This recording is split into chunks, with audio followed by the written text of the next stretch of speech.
ভাই আপনাদের কাছে আজকে কিছু কথা বলি। এই যে আমাদের মানিক মিয়া, তারপর সৌদি আরবে আরো অনেক কিছু লোক আছে যারা কিনা আমাদের বাঙালি মান সম্মান দিতেছে। তারপরে যারা বিদেশে থাকে তাদের মান সম্মান দিতেছে। তারা রাস্তা থাইকা, তারপর বলদিয়া ডাম থাইকা, মানে যেখানে মানুষ ময়লা আবর্জনা ফালায় আর কি, ওইখান থাইকা নাকি তারা স্বর্ণ পায়, টাকা পায়, ভালো ভালো খাবার পায়। হ্যাঁ ভাই, এটা মানা যায় যে সৌদি আরবে আপনার খাবার পাওয়া যায়, কম বেশি খাবার পাওয়া যায়, তাও আগের মতো না। এখন আমাদের দেশে থাকা কিছু মানুষ মনে করে যে মানিক মিয়ার মতোই সবাই মনে করেন স্বর্ণ পাইতেছে, সোনা পাইতেছে। আমরা বাংলাদেশি যারা সৌদি আরবে আছি, সবাই বলদিয়া দামের থাইকা খাবার খাইতেছি, বলদিয়া দাম থাইকা সোনা পাইতেছি, টাকা পাইতেছি।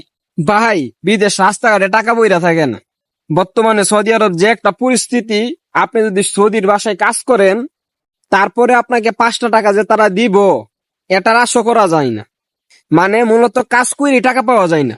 আজ কাজ না করে টাকা পাইবেন বা রাস্তাঘাটে ফালাইয়া রাখবো, এটা যদি ভাবেন সম্পূর্ণই ভুল।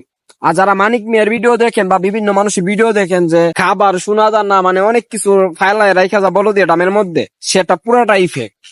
মনে করেন যে তারাই বলদিয়া ডামের মধ্যে টাকা রাখবো, টাকা রাইখা বলবো যে আমি টাকা পাইছি বলদিয়া ডামের মধ্যে, এরকম ভাবে একটা ভিডিও করে আপনাদেরকে দেখাইবো।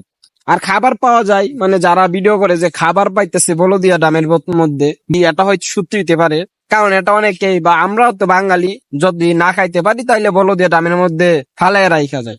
সৌদি আরব অনেক খাবার অপচয় হয়, তবে আগের মতো না, আগে প্রচুর খাবার অপচয় হইতো। আরে ভাই, বিদেশে এতটা যদি সহজ হইতো তাইলে সবাই মনে করেন বলদিয়া ডামের ভিতরে তাহলে টাকাই আনতো কি, দেশে যা মানুষ আছে সবাই বড়লোক হয়ে যাইতো। আচ্ছা, আপনারা তো বিশ্বাস করবেন না, এই যে আমার পিছনে একটা বলদিয়া ডাম আছে, এই যে বলদিয়া ডাম আছে, এটার মধ্যে আমি যাইতেছি, আপনারা দেখুন। দেখেন ভাই, কিছু আছে? কিছু নাই, মানে এটা ভিতরে খুলে ভাই আপনাদেরকে আমি দেখাইতে পারবো না। দেখেন কিছু নেই, এটা আবার ভাইবেন না যে সোনা রাখা গেছে আপনাদের জন্য। ভাই, এইসব ভিডিও যারা করে তারা পুরাটাই ফেক।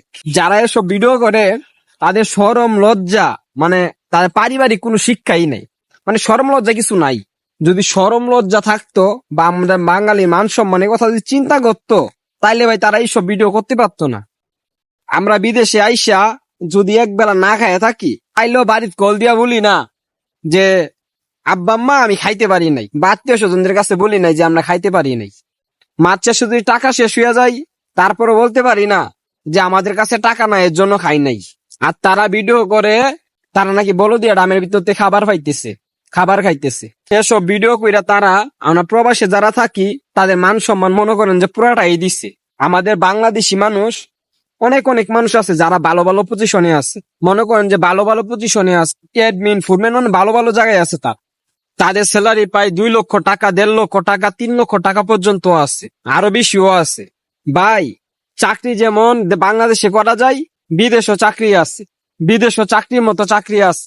মানে বর্তমানে যারা বাংলাদেশে থেকে প্রবাসে আসে, দেখা যায় তাদের কোনো এক্সপিরিয়েন্স থাকে না, মানে হয়তো কোনো কাজের দক্ষতা থাকে না, কোনো কাজেরই দক্ষতা থাকে না, লেখাপড়া করে নাই।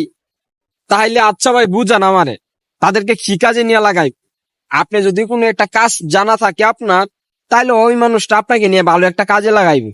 ওই কাজটা দিলে হয়তো বা বাংলাদেশ থেকে আপনি স্যালারিটা অনেক পরিমাণ বেশি পাইবেন, ওই কাজটা মূল্য পাইবেন। এখন আমরা কোনো কিছু জানবোই না, তো আমাদেরকে কি দিবে? যাই হোক ভাই, যারা দেশে মানুষ মনে করেন যে আমরা বড়দিয়া দামের মধ্যে খাবার খাই, মানিক মিয়ার মত সোনা দানা পাই, টাকা পয়সা পাই, এসব ভাই পুরাটাই মিথ্যা কথা।